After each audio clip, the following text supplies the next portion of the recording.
Welcome to Eviliv, the live media commentary show that answers the question, can creatures swap out your baby? Subscribe if you're new to the channel because today we are reviewing The Changeling, a novel. And it's a good one. So this was published June 13th, 2017 originally by Spiegel and Grau, and it was written by Victor Laval. I first became aware of this because Apple TV has a series, The Changeling, which was really weird and really sort of out there, kind of up my alley. And I realized that it was based off this. So it had some sort of open-ended questions in the series when I assume it's over. I don't know if there's going to be a second season or not, but I think they just sort of wrapped it up and stuff. Because I had some further questions, I went to the local library and went to borrow it. Now, here's the deal. My local library had two copies, an audiobook and a printed copy of this, and both of them had like 10 to 12 people in front of me. And so it took me like 3 weeks of waiting before I actually ended up getting both of them. And then I just listened to the audiobook so I could sort of burn through it and get this review out so I can get to other books. I do a lot of book reviews, and not just on this channel. So reading this book really made me fall in love with the concept of storytelling again. And it's just one of those things that I enjoy telling stories, whether it's through gameplay or whether it's just sitting around like a campfire or something. There's something about this novel that it's truly brilliant. It's steeped in the human tradition infinitely more than many of the other novels that I've read or reviewed on this channel. And I would say that though it doesn't have the visceral, carnality that Clive Barker has, this particular novel carries a very familiar vein of folk horror through it that could easily be interpreted as a Clive Barker story if you've ever read any of his like Books of Blood, for example. And I really appreciate that because I'm personally just a really big Clive Barker fan. I love his stories more than any of his movies, to be fair. But this Victor Laval, I've never read anything by him before. I wasn't even aware he existed as an author. And now I might have to check out some other of his books because this was stellar. Okay, so it ended up winning the Dragon Award for Best Horror Novel in 2017. It won the August Derleth Award for Best Horror Novel in 2018, the Locus Award for Best Horror Novel in 2018, and the World Fantasy Award for Best Novel in 2018. So this is acclaimed, and that's why Apple TV Plus, or whatever the hell they call their service, decided to make a show out of this. Because it's good. It's really weird, but it's really good. And I'll get into the story here in just a second. Originally, FX was going to adapt this into a series. And I don't know what happened between FX and the writers, or maybe they just lost the license and then Apple bought it up, which is probably what actually happened, but I have no idea. In either case, I'm glad that Apple did pick it up because it ended up putting a really great cast. Now, this is not a review for the series. And in fact, after having read this book, I don't like the series as much as the novel. And that's usually the case with everything. But you got to appreciate an adaptation because, again, it has to fit within so many episodes or so much time, and they can only tell so much of a story. And they did a good job. My biggest complaint and the difference between the novel and the series is that the novel is linear. It starts from the beginning and goes to the end. The series kind of does that, but then it flashes back a whole lot to add context and understanding. So it's sort of holding its cards close to its vest and just showing you them one at a time when it feels like it. That's annoying as shit. This novel did that a little bit, but because it was a linear reveal, it felt much more fluid and natural. So let's get to the story. I don't know why, but it actually starts in 1968 with Lillian Kagwa, and Lillian's not the protagonist of this novel, but she's the mother of the protagonist. So Apollo Kagwa is the actual protagonist, and he is this amazing, creative, funny, intriguing man who, as a young boy, begins an obsession with reading because ultimately his mom really He wasn't an athletic guy, and he sort of got roughed up by kids and stuff. But his mom had to work all the time, and she was a single mother. And so he was just home. And what could he do but read? And so he actually started his own little business as a little kid. His mom would go out, get magazines and books and bring them home. He would devour them and then sell them to other people. And so he started this little book reselling company called Improbabilia, which is a really creative, fun way for a kid just to exercise their entrepreneurial spirit mixed with something that they're passionate about at a very young age. Kids do this with like lemonade stands and stuff like that. So why not? I thought it was a great storytelling element, and it actually paid forward everything that we then ultimately learn about this guy. So wrapped up in his life is this book called Outside Over There by Maurice Sendak. This is a real book, and I've got to go buy it and read it and review it because, it's a kid's book because Maurice Sendak, he did Where the Wild Things Are. Great author for children. I don't know if this is going to be a good one or not. It's just sort of out of print and rare. I'm sure people who love this novel and watch the series from 2017 to today are now doing a revival of a renewed interest in the book. But ostensibly, the book is about this boy who, like his dad sails away or something like that. Again, I haven't read it. They just sort of tease some of the story beats. And ultimately, goblins come and take the boy. That's important because the entire premise of this is that something swaps out their child with something else. But the thought of it is so out there, so crazy, that not everyone can accept it. And it focuses on something that they refer to as glamour, which they reference as an old Scottish term that witches would use, which would present an object or an individual in a way that obscures their natural form. And it's just believable because people want to believe what they're told to believe, really. That's really what it comes down to. And that theme is integral to everything that happens in this novel. Now, I am going to go into heavy, absolute spoilers. So if you want to go into this, reading it for the first time without any spoilers or watching the series without any spoilers, don't watch this anymore. Go do something else. But if you don't mind, have a seat, pull up a chair, let's talk. So Apollo is understood through the dynamics of his mother and his father. Now, his mother, again, is from East Africa, Uganda, and she married a man named Brian West, who is a parole officer, this white guy who she met, who sort of latched onto her. She didn't really want to be around him or with him that much, but, through the years of her early exposure in the 60s to 77 when Apollo was born, they sort of developed this relationship with each other until she realized who he was and the fact that he was obsessed with being a father, but he wasn't a good father, and he had some real genuine mental issues. And so she was separated from him, working on getting a divorce, working all the time, leaving her son Apollo home, reading and watching cartoons and stuff while she was off working. And his dad would come and just sort of step in and just, without the mom there, he would just pop in and hang out with him a little bit.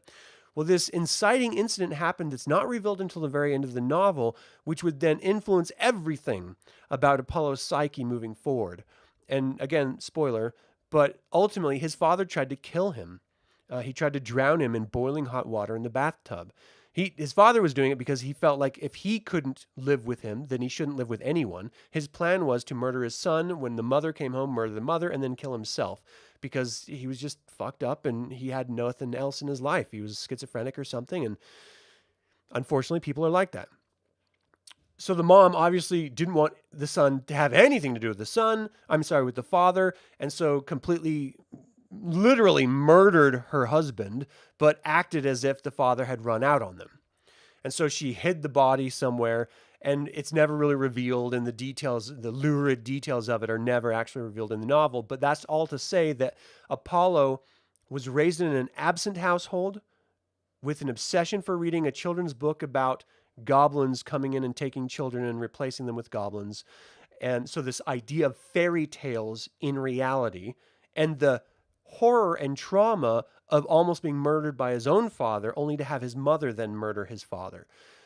How much of that is conscious is basically zero, but subconsciously it is ever present in his manners. And what it does is it forces him to want to be the best version of a father that anyone could possibly be. And so when he meets this beautiful young woman, Emma Valentine, he is smitten with her. She ends up going off to South America, I think it was in the story. I didn't actually write it down. She meets a witch in South America and befriends this witch. And it's important to understand because the whole concept of glamour is integral to the story. And so when you start thinking about glamour, you obviously are then led to witches. Thinking of folk tales, you're thinking of fantasy and sort of unraveling of reality in a way. You know, fantasy or fairy tales used to be stories for adults, and they were much more graphic and horrible. And then they turned into stories to sort of teach kids how to behave, and then they turned into Saturday morning cartoons. And so this is a much more older version of this entire story is an ancient version of the fairy tale where it's a story with magical elements that unravel throughout the telling of it. And it's not meant to tell a story. I mean, it's not meant to give morals or anything like that. It's just a fairy tale. And so she meets this witch who then gives her this string and ties it to her wrist and says, you can have 3 wishes as long as this isn't taken off your wrist. She goes back. Apollo finds her again, asks her to marry him, and they are just smitten with each other and they get married. They immediately have a child, and he names his son after his father, Brian, because again, he doesn't know how horrible his father was. So he names his son Brian, and suddenly, inexplicably, Emma starts getting these texts on her phone about images that someone else is shooting of her son and her husband, and sort of suggesting that their baby is going to be taken or that it's not actually their baby. And so she starts descending into this sort of madness because these texts that she sees, and as soon as she confronts Brian or Apollo about them, he is like, well, prove it. Let me see the text. You know, what the hell is going on? Our son is fine and safe. And the texts disappear. And she can't understand why that is. And so she's descending into madness. He is thinking she's insane and losing her mind. And then one day she waylays him, ties him to some pipes in the hotel room, and takes boiling hot water and pours it on their infant son, killing it. She is insisting that that is not their baby Brian. That's not him. And she knows how to get to her baby Brian. But she has to destroy this thing first. And so clearly, if you're Apollo, if you're the father, you're thinking your wife has lost her goddamn mind and she's going to murder your son. And there's no way you're going to let that happen, except that she beat the shit out of him, almost killed him. And then she killed their son and then left. And so he ends up being sent to the hospital, comes out, chases her down, tries to find her, goes to her work with a shotgun because clearly he's going to get revenge on his wife who killed their son. And then he's taken to jail, comes out of jail, and his life is just torn apart. He ended up finding a first edition of the To Kill a Mockingbird by Harper Lee, which had a little note inscribed to Truman Capote named Pip in it. And so it's worth an insane amount of money. And so he takes it to a friend of his that also does book deals of reselling rare books and stuff. And he just gives it to him. He's like, look, I don't care about anything. You take this. I was going to buy a new house with it for my wife and son, and that's not going to happen anymore. So here, take it. So his friend's wife takes it immediately, not to sell it, but just to accept a nice gift. And his friend is like, look, you're going to kill yourself. This is obviously you giving away your stuff to kill yourself. Don't. If you kill yourself, I'm going to flush that book down the toilet. I'm going to make sure it's worthless, and you'll never know how much it could have sold for. And so because of this sort of curiosity, this connection with the books and the reselling of books and how that's his sort of profession and his passion. Sorry, my computer just shut down real quick. That brought him out of it, and he started questioning whether he was actually going to kill himself. But he still wants to find his wife. She's not dead. Her body's never come up anywhere. He can't find her anywhere. And so he goes on this big mission of trying to track down his wife. They ended up selling this book to this guy who gives them the name of William Wheeler. And this guy is super creepy. When he goes to his friend's house, he realizes that someone made a Facebook page, like a fan page of his son and his son's death. And then there's people on there that are trolling and just being horrible people. And they sell this book for like $60,000 or something to this William Wheeler guy. It turns out that William Wheeler is already knows about them. He's been tracking his life because, again, the killing of the baby is obviously going to get in the news. And so this William Wheeler guy, after he says his wife took his baby, and his whole life was unraveling, he latched onto Apollo's life and started following it in news and social media and stuff. The truth of the matter is, and this is the whole ending of the book explained right here, is that William Wheeler is the second generation of Scandinavian immigrants. These Scandinavian immigrants brought with them a troll from their homeland, which they had to basically give children to. The troll's purpose was to try to raise the children, but he was very bad at it. And so when he couldn't raise the children, he would eat the children. But it's the only way to pacify the troll from going around and murdering people and stealing babies. And so they have to then do it one at a time and take a baby, replace it with this fake child, which is like a little goblin creature. And ultimately, that's what's revealed, is that William Wheeler is actually this guy who stole Apollo's son and gave it to this troll. And the whole story is wrapped around Emma going to find a bunch of witches that reveal the truth about this troll and where to find it.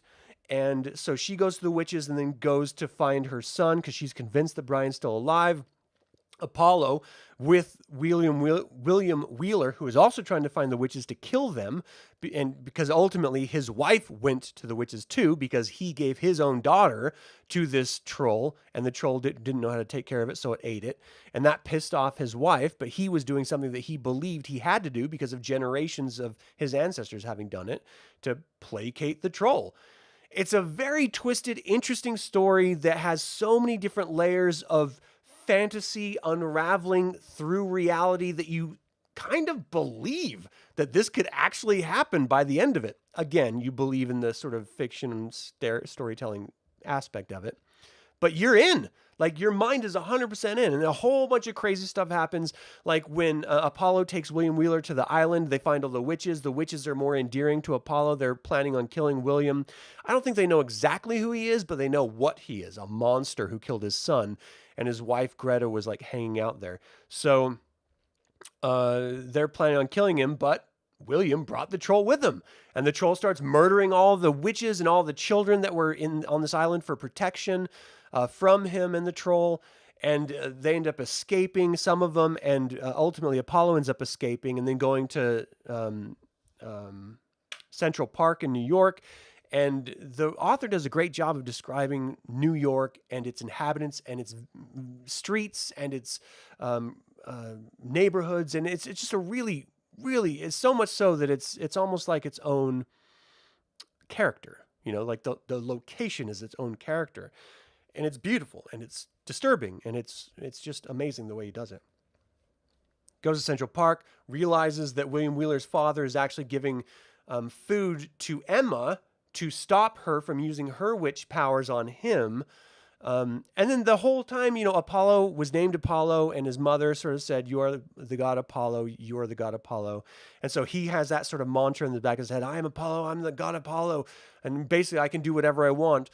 And he uses that to sort of propel him to finally connect back with his wife, reach her on a human level, tell her that he believes her, because he ended up exhuming his child's body and realized that it wasn't his child at all. The glamour wore off as soon as he picked it up, and he saw it for the goblin that it was. And so he tries to help his wife find their son. The troll ends up eating their son when it sees them, and so they have to go down, track down, and murder the troll, take the baby out, and the baby ends up living, and then they end up going off happily ever after and stuff. It's a very, very good fantasy fairy tale story wrapped in witchcraft and ancient lore and darkness and sorrow and pain on a human level that, again, is as impactful as any of Clive Barker's novels, which is why I love it so much, because you feel for these characters. You feel for the pain of all of them, even the bad ones, like William Wheeler. I kind of felt for him in some instances.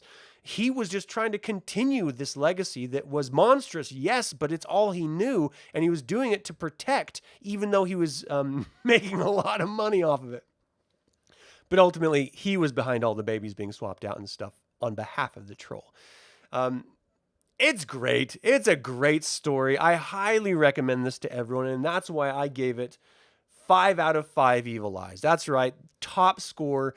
This is just one of those stories that is right up my alley. I love witches. I love the concept of magic. I love fairy tales. I love like the original Brothers Grimm fairy tales. I think are just disgusting and demented and wonderful, and I love them desperately. And this story, The Changeling, is in that vein.